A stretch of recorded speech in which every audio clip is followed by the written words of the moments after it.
내일 시험 칠 부분에 확률 통계, 여러 가지 수열 점화식, 그 다음에 이게 뭐야? 벡터, 부정 방정식, 삼각함수, 미분이 들어가요? 그러면 미분 어디까지 했어요?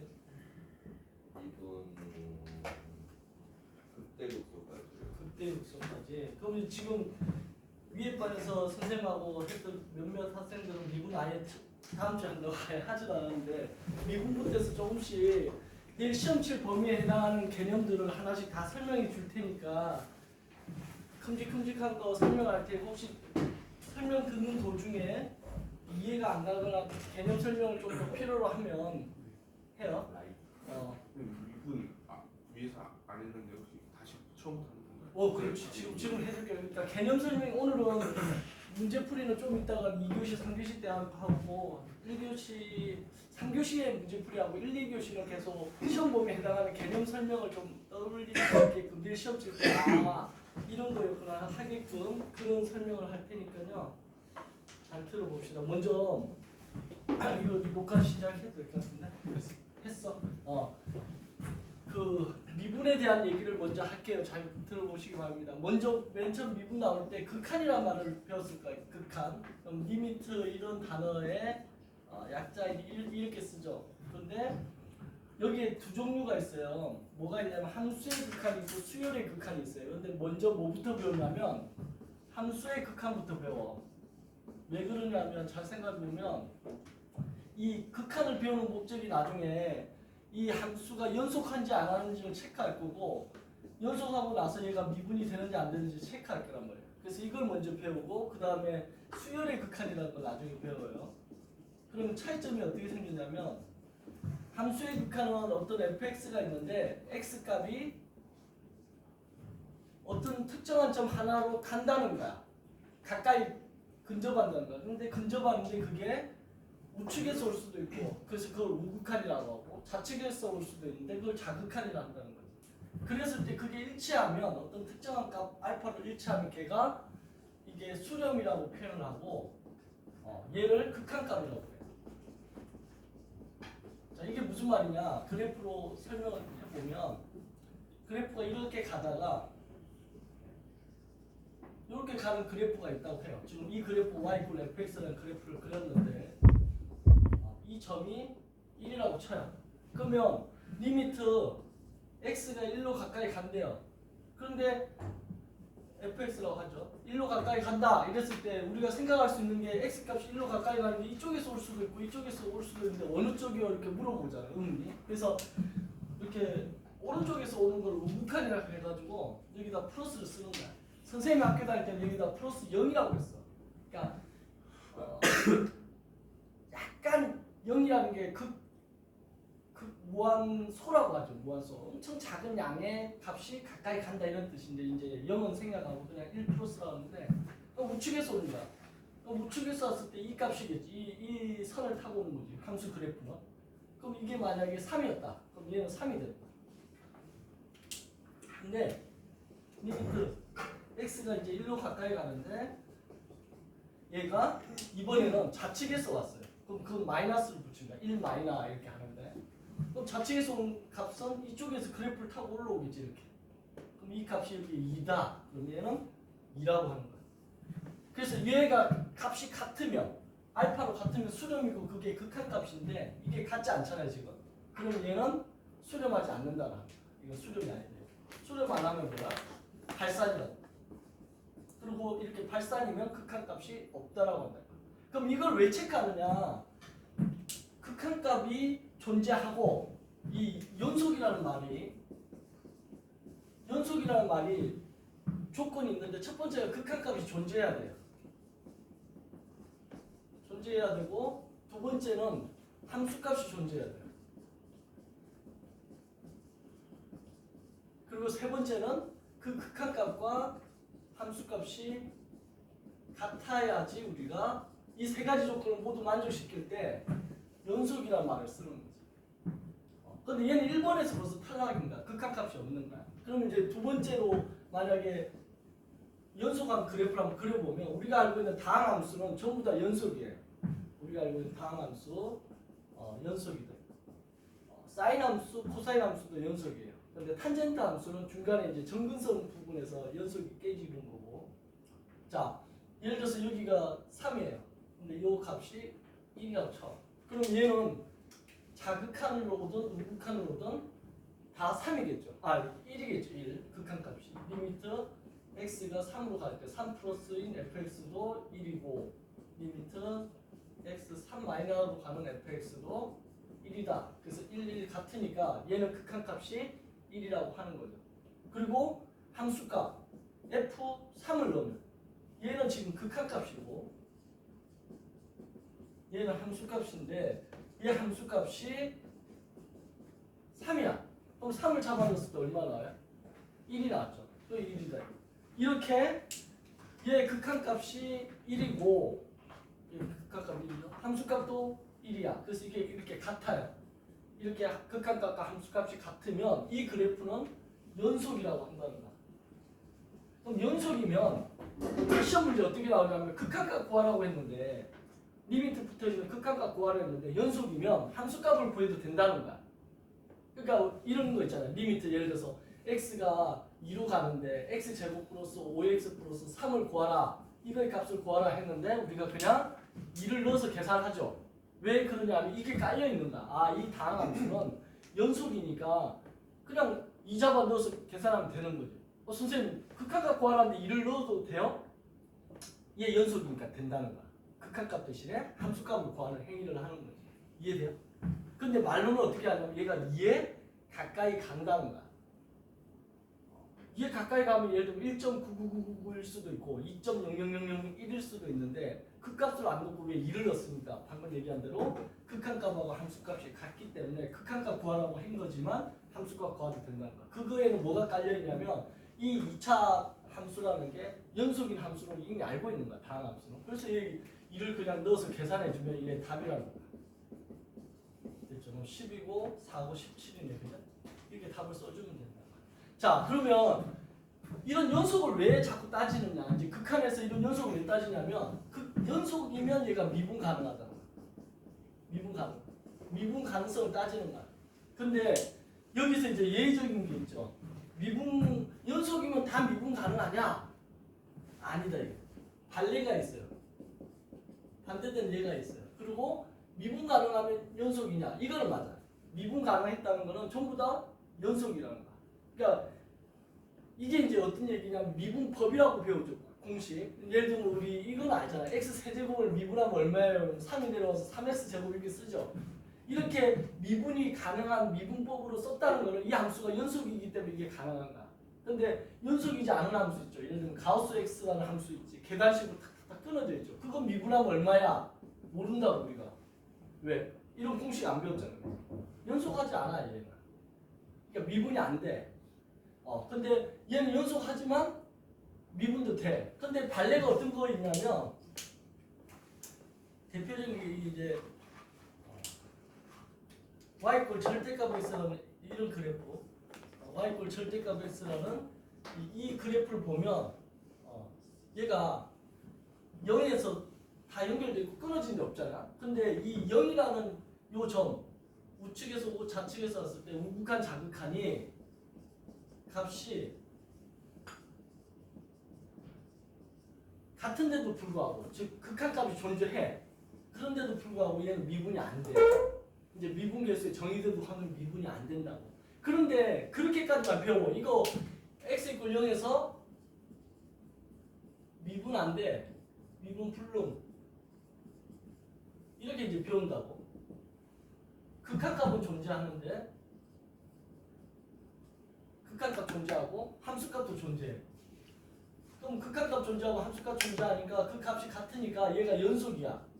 연속인데도 불구하고 미분이 안 돼요.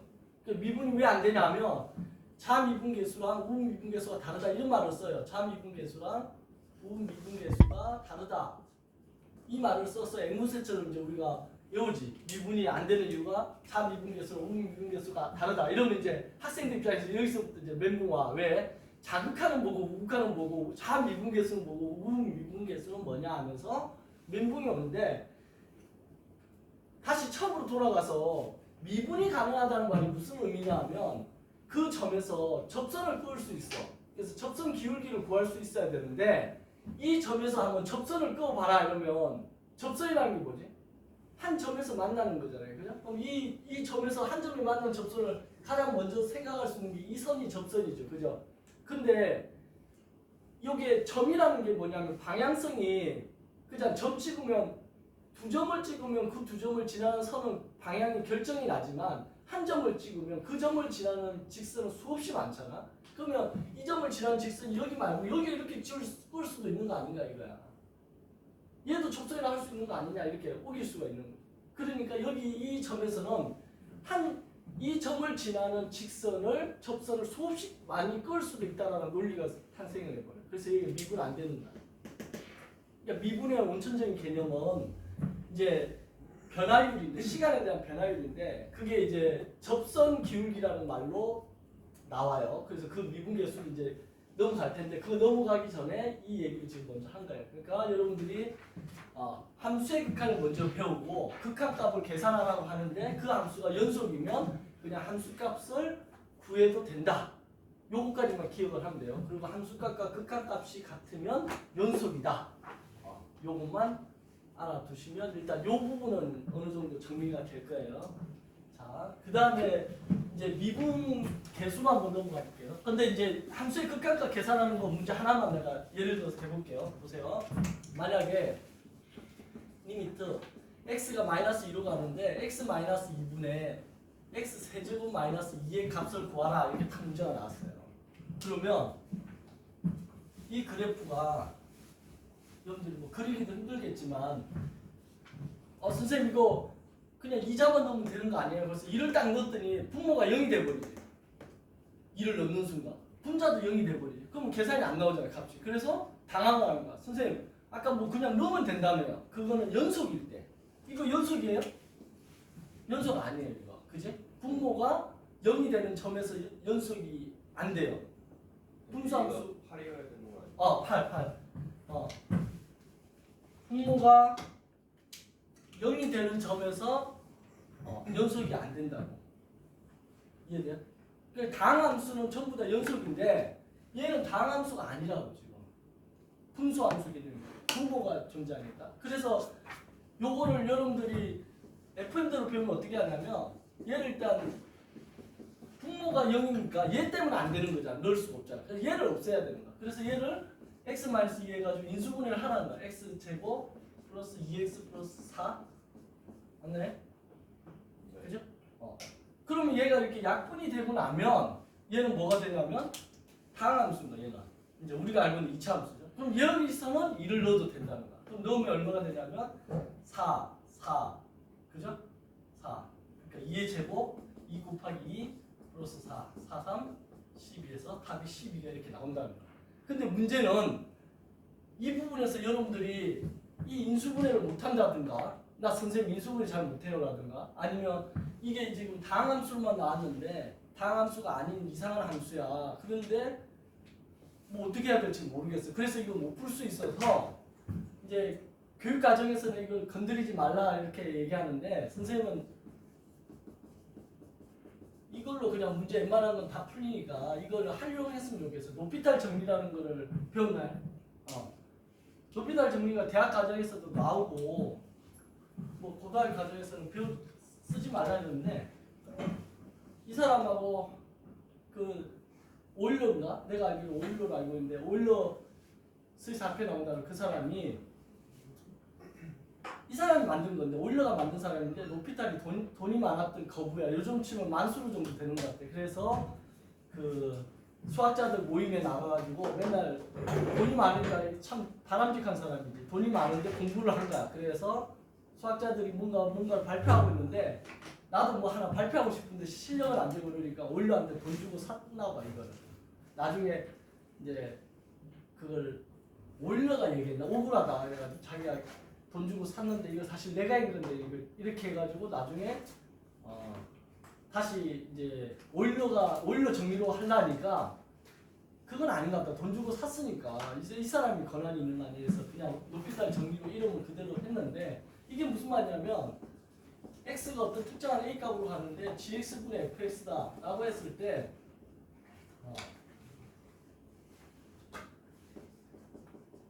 얘를 분모를 미분하고 분자도 미분을 해서 그 다음에 여기를 심지어 넣어버리는 거야. 이제 a를 넣어버린다가 이렇게 넣어버리면 이 결과가 다 같다라는 거야. 다 같다는 거야. 즉 이거 구하라고 했는데 분모 분자를 각각 미분을 하고 값을 넣어버리면 얘 값 구하라 했는데 얘를 이렇게 해도 값이 같다는 거야. 높이 달리니까. 그러면 이게 어떤 의미냐면 이렇게 미분해가 얘 약분하듯이 인수분해가 약분하듯이 얘를 갖다 미분해 버리면 분모가 0인 게 사라져요.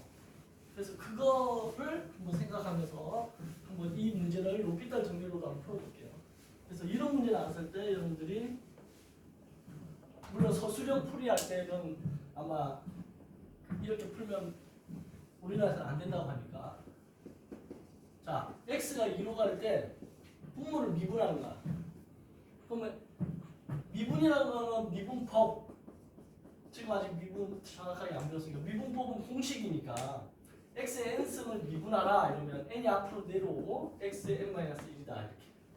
선생님 학교 다닐 때는 나한테 이거 가르쳐줬던 선생님께서 와세다 대학을 나왔는데 맨날 사탕을 먹고 있는데 뒤통수를 때리면 사탕을 앞으로 뱉어내잖아 이러면서 알려줬던 기억이 나요.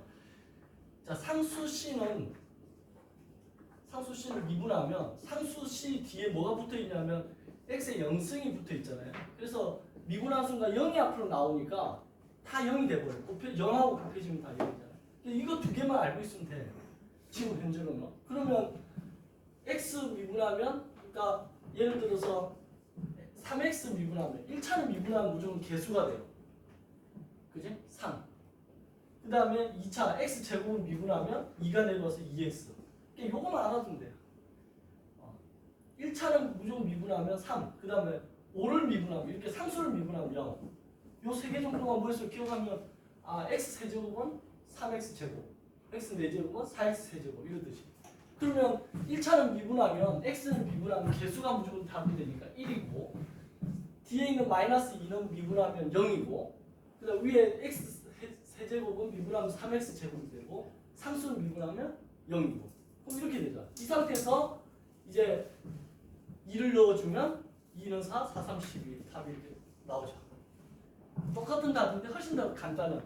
그래서 여러분 혹시 내가 인수분해를 잘 못해서 라든가 아니면 이거 인수분해가 안 돼 이 식이 그랬을 때 여러분들이 이거를 이용해서 정답을 체크하고 만약 풀이를 요구하면 높이달 우리나라에서 못 쓰게 해요.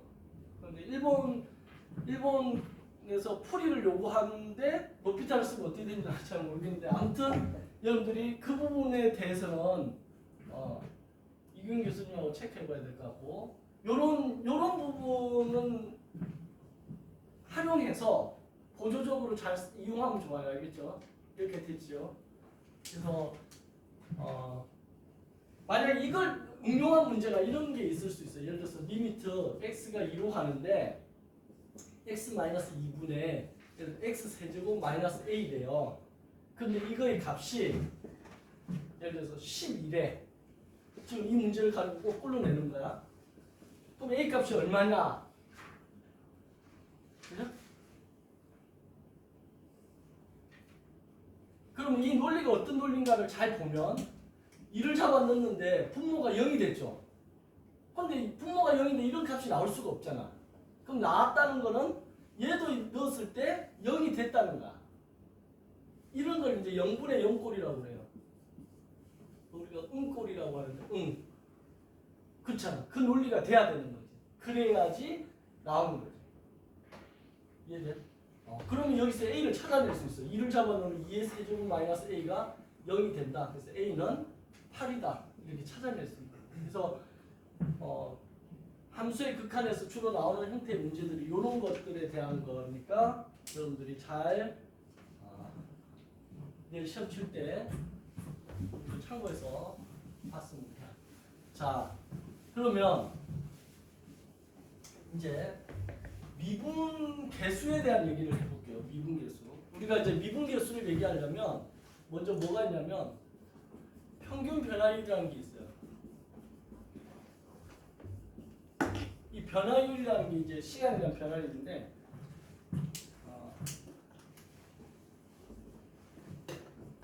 그래프가 이렇게 가요. 이게 y 꼴 x 제곱이라고 쳐. 그리고 여기가 1, 여기가 2라고 쳐.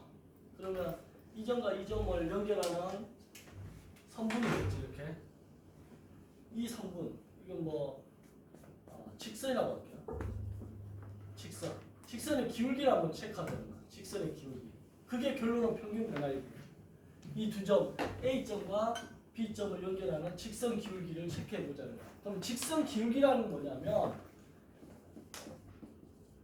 기울기의 정의가 이게 x축이 있는데 얘가 있어요. 그랬을 때 얘의 기울기를 어떻게 정의할 건가? 얘랑 비교했을 때 1번과 2번을 비교했을 때 1번이 2번보다 더 경사가 급하다. 우리가 이렇게 인식하잖아. 그럼 그게 급한데 어느 정도 급하냐? 수치화시키고 싶구나. 그랬을 때 정의를 이렇게 한 거야. 똑같이 x만큼 갔을 때 이걸 델타 x라고 한 거야. 델타라는 거는 이제 영어 D의 그리스 문자인데 디퍼런스 차이라는 뜻이야. 차이. 요만큼 똑같이 갔을 때 얘가 변하는가, 얘가 변하는가. 얘를 이제 델타 y라고 하는 거지. 요만큼 변했을 때를 정의하기로 한 거야. 그러니까 기울기라는 게 뭐냐면 델타 x분의 델타 y다라고 정의하는 거야. 근데 이 부분이 이제 요 삼각형에서 보면 직각삼각형이고 뭐하고 같냐면 델타 x분의 델타 y가 뭐하고 같냐면 탄젠트하고 같죠. 이거분의 이거니까. 그죠? 그래서 이거를 탄젠트 이 각이 만약 세타면 탄젠트 세타가 기울기를 의미한다 이렇게 되는 거고 이 델타 x분의 델타 y 즉 여기서 보면 요만큼 갔다가 요만큼 간 거죠. 1을 넣었을 때 값이 1이고 2를 넣었을 때 값이 4다. 그러면 델타 x가 얼마가 되냐면 얘는 2에서 1을 빼면 되겠죠. 그래서 2에서 1을 빼니까 이게 1이 되는 거고 얘는 델타 y가 어떻게 되냐면 4에서 1을 빼는 거죠. 이게 3이 되는 거지. 그래서 델타 x하고 델타 y를 얘를 기준으로 잡아본다면 얼마냐면 x가 1 증가할 때 y가 3 증가했다. 그래서 얘는 3이다. 이렇게 나와요. 이 직선의 기울기가 3만큼 변했다. 이거를 평균 변화율이라고 한다. 평균 변화율. 그런데 여기서 이제 극한이 들어와요. 그러면 그게 뭐로 바뀌어버리냐면 순간 변화율이라는 말로 바뀌어요. 무슨 말이냐면 똑같은 그래프에서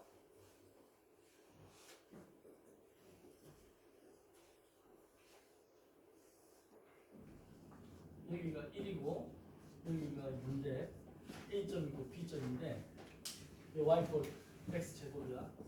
자, 이랬을 때 여기서 출발해서 2인점으로 가려고 하는데 멈춰 이렇게 된 거야. 출발하자마자 멈춰 이렇게 된 거야. 그러면 바로 옆에 점에서 멈췄겠지. 그지? 그럼 여기서 이 값이 얼마인지 모르겠어. 근데 이 값이 대충 숫자로 생각한다면 얘가 1이면 얘는 1.00000 뭐가 있을 거 아니야. 그래서 그거를 1보다는 조금 더 큰 값이지. 그래서 그걸 1 플러스라고 생각을 한다면 얘가 바로 방금 얘기한 극한 개념이 되는 거야. x가 1로 가는데 1 플러스라는 거야.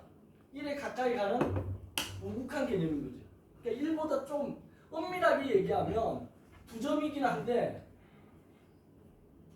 한점같이 느껴진다는 거야.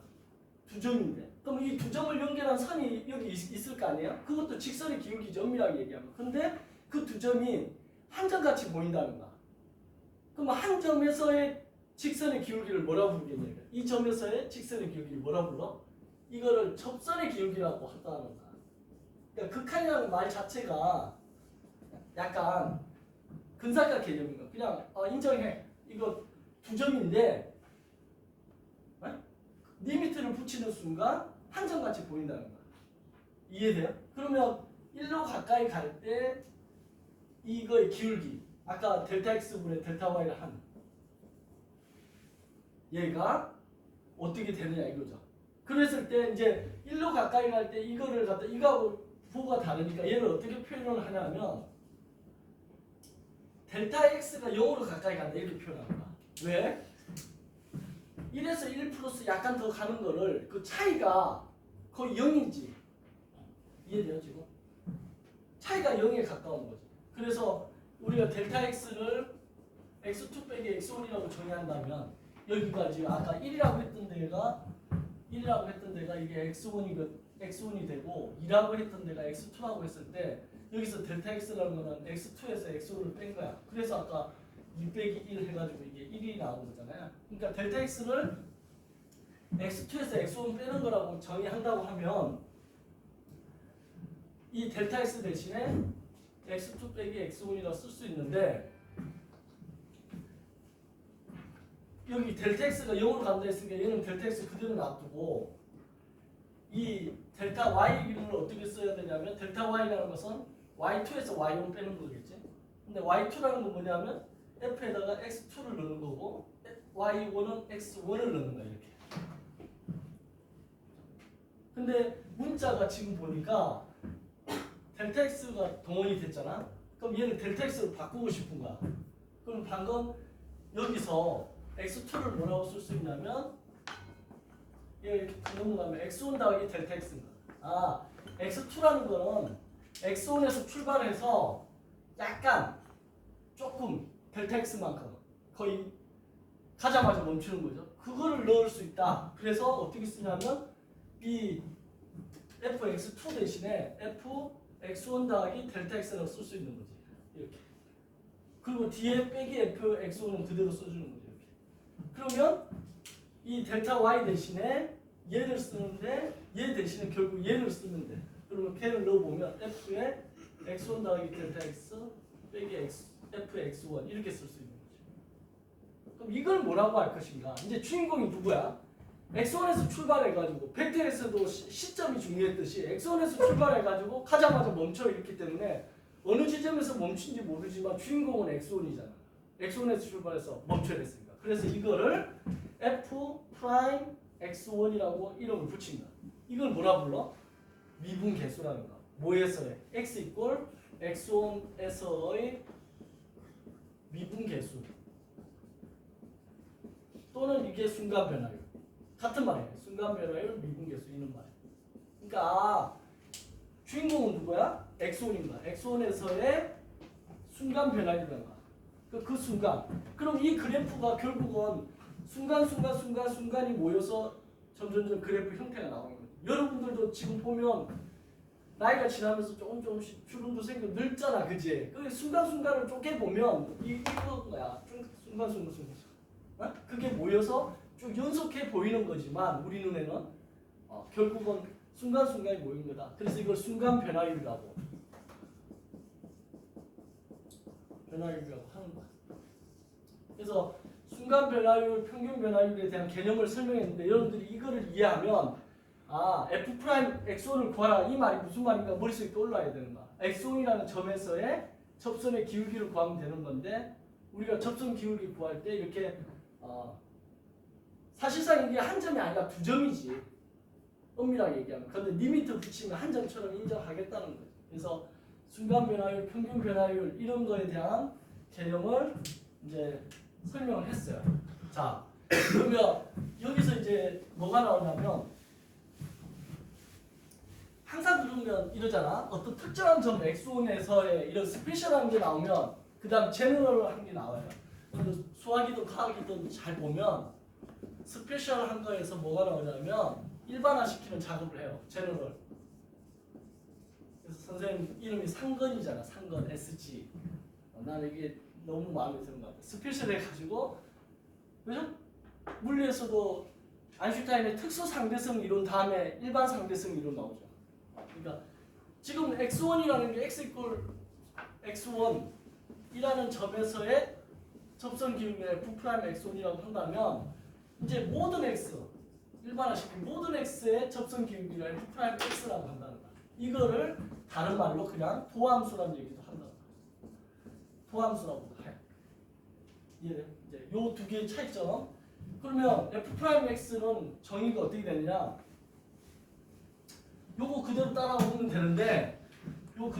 되는데, 이 델타 x 대신에 이제 문자를 h로 쓰는 거야.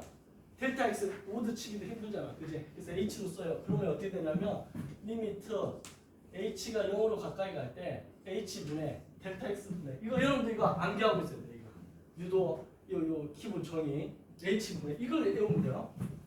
f에 x 더하기 h 빼기 fx 이렇게 x1 대신에 일반 모든 x에 해당하는 x를 넣고 델타 x 대신에 h를 넣으면 돼요.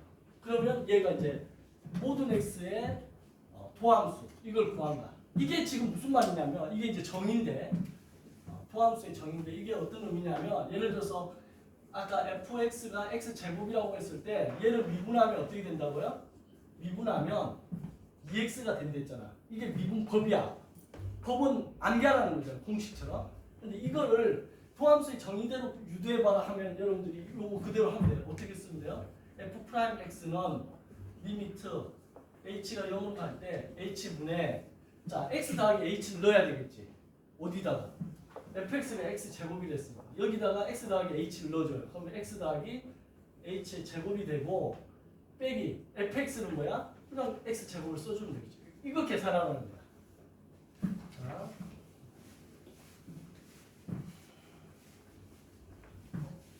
그러면 얘 어떻게 돼요? 리미트 h가 0으로 갈 때 h분의 얘를 전개하겠죠? x제곱 2xh 플러스 h제곱 마이너스 x제곱 이렇게 되겠지. 그러면 x제곱이 없어지고 h가 하나씩 약분되겠지. 이렇게. 그럼 남는 게 뭐냐면 리미트 h가 0으로 갈 때 2x 남고 그 다음에 여기는 h 하나 남겠죠. 이 상태에서 h가 0으로 간대요. 그럼 0 넣어버리면 없어지니까 2x. 아까 이렇게 넣어도 되는 게 연속이기 때문에 넣는다는 거야. 그래서 답이 2x가 나오는 거죠. 얘 2x 나와요. 똑같이 나오죠. 그러니까 얘로 이렇게 암기해서 풀면 얘는 미분법으로 푼 거고 이렇게 이런 과정으로 풀면 여러분들이 도함수 정의대로 푸는 거예요. 도함수 정의대로 도함수 정의를 이용해서 푼 거니까 여러분들이 알고 있는 모든 미분법 공식은 다 도함수 정의대로 한 거야. 근데 이제 할 때마다 이렇게 하려니까 시간도 걸리고 귀찮으니까 암기하라고 하는 거야. 예를 들면 사인을 미분하면 코사인 그런 것도 다 이 공식대로 하면 다 나오게 돼 있어요. 그래서 일단 흐름은 좀 알고 있으면 좋겠어요. 그래서 이제는 여러분들이 평균 변화율이 뭔지, 순간 변화율이 뭔지, 그리고 순간 변화율과 도함수의 관계는 뭔지, 순간 변화율이 스페셜한 경우, 특별한 경우고 도함수가 제너럴한 경우다. 이렇게 이제 알아주면 돼요. 여기까지가 뭐였냐면 미분의 처음에 나오는 얘기예요. 지금 극한부터 해가지고 함수의 극한부터 해서 연속, 그 다음에 순간 변화율, 평균 변화율 뭐 이런 얘기 다 지금 설명을 한 거예요. 자, 이거를 이해한 상태에서 이제 여러분들이 문제를 계속 풀어보면 이런 문제가 왜 자꾸 나오는지에 대한 개념이 좀 잡힐 거예요. 자, 이거 다음에 나온 게 이제 도함수를 배우면 어디다 써먹어요? 어디다 써먹어 하는 게 도함수의 활용이잖아요. 그래서 마지막에 배운 방금 도함수의 활용해가지고 이 도함수를 배워서 써먹는 것들이 이제 등장할 건데 첫 번째 나오는 게 접선 기울기에 써먹는다. 접선 기울기. 접선 기울기는 별거 없어요. 그냥 미분해서 숫자 넣어주면 되는 거야. 예를 들어서 y = x 세제곱이라는 애가 있는데 x 뭐 2,8이라는 점, 이 2,8이라는 점은 지금 넣어보면 성립되죠. 성립된다는 건 이거 위의 점이지. 이 위의 점에서의 접선 기울기를 구하라. 예를 들면 x 세제곱 그래프가 이렇게 가요. 이제 도함수의 활용 단원에 들어가면 여러분들이 함수의 그래프의 개형을 뭐라 부른다? 영어로 이게 대충계자의 형태거든요. 대충 그리는 형태니까 이걸 영어로 스케치라고 하는데 이 스케치 형태로 이런 그래프의 형태를 많이 기억하는 사람이 똑똑한 사람입니다. 영어 단어 많이 외우듯이 대충 감이 좀 있는 사람들 자 이거에 2,8이니까 예를 들면 이 점이 2,8이라고 쳐요. 그럼 이 점에서의 접선의 식을 구하라. 이 접선이 어떻게 되느냐라고 문제가 나왔어. 그럼 접선의 식을 구하려면 얘가 y 마이너스 얘를 x1 얘를 y1이라고 하면 y 마이너스 y1은 x 마이너스 x1이라는 기울기가 m이고 한 점을 지난다면 x 마이너스 x1 y 마이너스 y를 넣어가지고 이 형태의 틀을 여러분들이 알고 있어야 되는 거고 도형의 방정식에서 이 상태에서 m을 구해야 되겠지. m을 먼저. 그럼 m은 뭐야? m이라는 게 접선 기울기니까 f'의 x1을 넣는 거지. 그 x1이 뭐냐면 x좌표인 거예요. x좌표가 중요해요. y좌표는 따라서 나오는 결과니까 x좌표. 그래서 f'2를 넣어가지고 계산을 하라는 거야. 그러면 얘를 f'x를 구하면 x 세제곱을 미분한 뭐야? 3x 제곱이죠. 3이 내려오고 x요. 여기다가 2를 넣으라는 거야. 그럼 f'2는 어떻게 된다? 2는 4, 12가 되겠죠. 아 그럼 이게 12네. 그럼 이 10은 구한 거야. y 마이너스 y1 8 이게 12 x 마이너스 x1이 2 그래서 이제 최종적인 답은 y는 정리하면 12x 마이너스 24 넘으면 플러스 8 그럼 얼마야? 마이너스 16인가? 그죠? 마이너스 16 그래서 이게 답을 써주면 되는 거야. 그래서 이런 형태의 문제들이 나왔을 때 여러분들이 포함수 정의 그 다음 포함수 활용해서 접선 기울기 구하는 거 맨 처음 나온 거야. 자, 그 다음에 지금 주중에 배운 사람들은 이게 무슨 말인지 다 알아듣고 지금 처음 배우는 사람은 약간 어려울 수 있는데 반복해서 좀 익히면 해볼만 할 겁니다. 두 번째로 나오는 게 이제 접선 기울기 나오면 그 다음에 뭐가 나오냐면 극대극소란 말이 나와요. 극대극소. 여기까지 배웠다는 건가? 극대극소까지? 극대극소라는 말이 이제 등장을 해요. 이거를 흔히 극값이라는 걸 얘기하는데 f'x에 관련된 거야. 이거랑 라이벌이 여러분들이 이제 뭐가 있냐면 f2'x라는 걸 배워요. 이걸 2'이라고 내가 이때까지 외웠는데 2'이 아니고 더블 프라임이더라고. 더블 프라임. 읽을 때 더블 프라임으로 읽어요. 선생님 학교 다닐 때 수학 선생님 영어를 못해가지고 맨날 2', 그래서 나도 입에 읽어가지고 2'인데 미국 사람이 이거 읽는데 더블 프라임 읽더라고. 그래서 그게 왜 더블 프라임이냐? 2' 아니라니까. 더블 프라임이야. 그지? 더블 플레이라고 하잖아 야구에서. 투플레이 이런 말 안 쓰잖아, 그지? 두 번 미분하는 건 이거는 뭐하고 관련이 되냐면 변곡점하고 관련이 돼요. 얘는 극값과 관련이 되고 얘는 변곡점과 관련된다. 근데 중요한 건 뭐냐면 한 번 미분해서 0인 점이 후보가 되는다. 변곡점도 마찬가지야. 한 번 미분해서 0이 되는 점이 후보인데 얘가 후보예요. 후보 x값. 이제 한 번 미분해서 0이 되는 거나 두 번 미분해서 0이 되는 x값을 일단 구해요. 걔들이 뭐가 될 후보가 되냐면 극값이 되거나 아니면 변곡점이 될 가능성이 있는 뭐 이건 이제 변곡점 얘는 극점이라고 해도 되겠다. 극점. 점점 이렇게 어떤 라인을 맞추면 얘가 극점이 되거나 변곡점이 될 후보가 되는데 얘가 이제 실제로 얘를 대입했을 때 변곡점이나 극점이 나오려면 그 점 x 이꼴 그 값을 전으로 해가지고 뭐가 있어야 되냐면 부호 변화가 있어요. 이게 굉장히 중요한 말이에요. 부호 변화가 반드시 있어야 돼요. 부호 변화가 있어야지 그게 된다는 거야. 이게 무슨 말이냐면 그래프가 가는데 이렇게 가다가 여기서 딱 멈춘 다음에 이 멈춘다는 거는 이 점에서 뭐가 f'x가 0이라는 거야. 접선 기울기가 0이라는 거야. 멈춘 다음에 얘가 다시 이렇게 내려오면 얘가 뭐가 된다? 극점이 된다는 거야. 그러면 얘 올라가는 동안은 이게 F'X가 양수겠죠. 접선을 그어보면 이렇게 내려오는 동안은 접선을 그어보면 F'X가 음수겠죠. 접선 기울기가.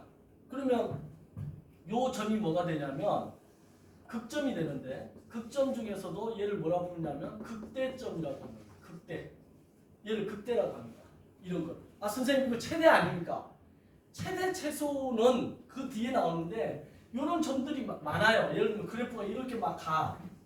많잖아. 이렇게 0이 되는 값들이 많단 말이야. 이렇게. 그랬을 때 얘네들은 다 극대인 거야.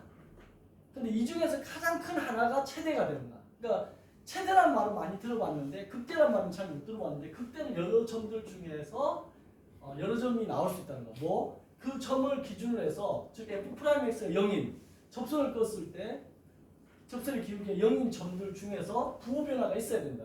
그럼 부호 변화가 없는 경우가 있습니까? 이런 경우지. 예를 들면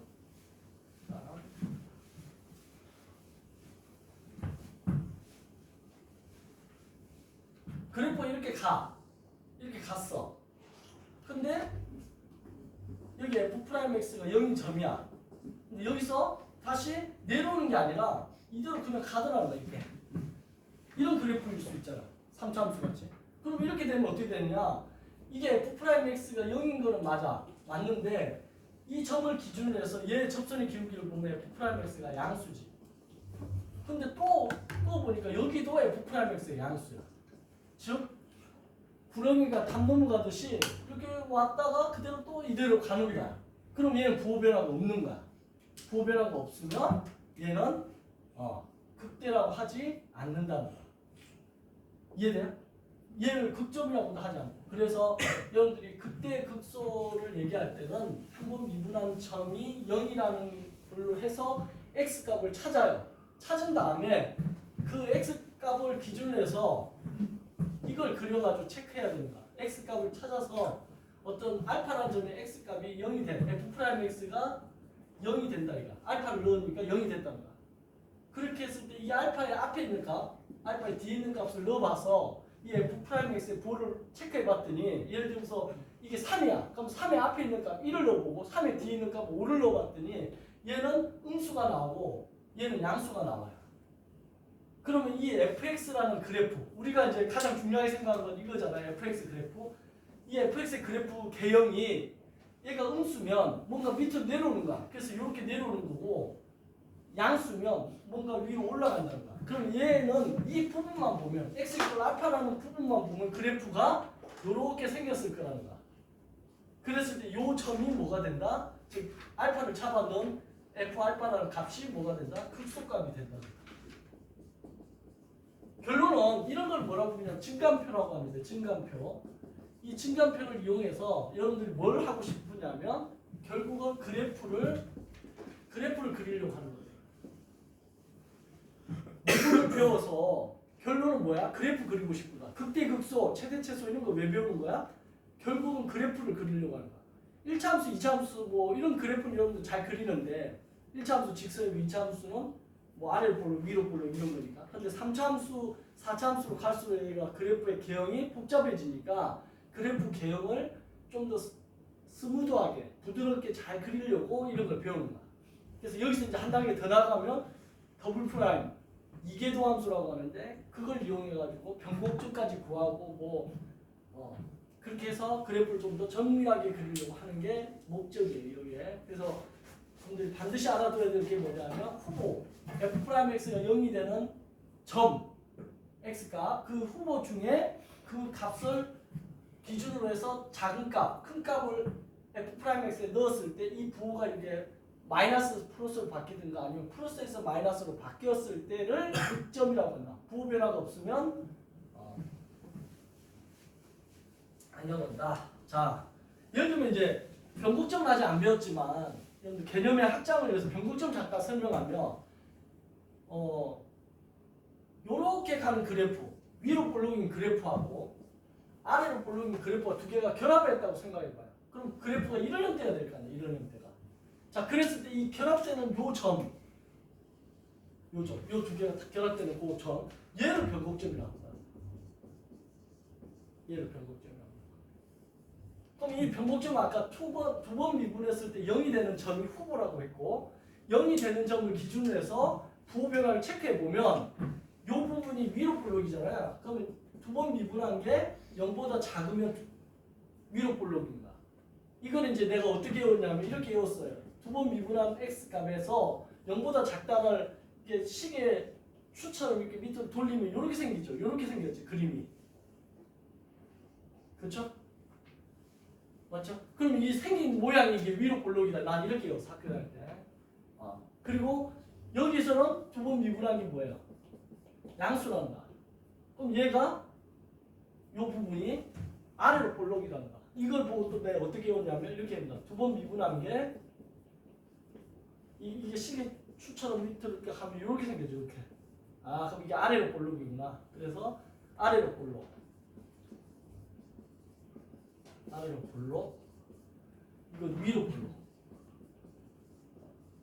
즉 변곡점을 기준으로 해서 음수에서 양수로 부호가 바뀌는가 이렇게 바뀌면 얘가 변곡점이라는 거야.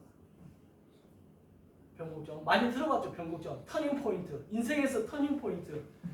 내가 계속 적자 인생을 살다가 갑자기 흑자 인생으로 바뀌어서 그죠? 터닝 포인트.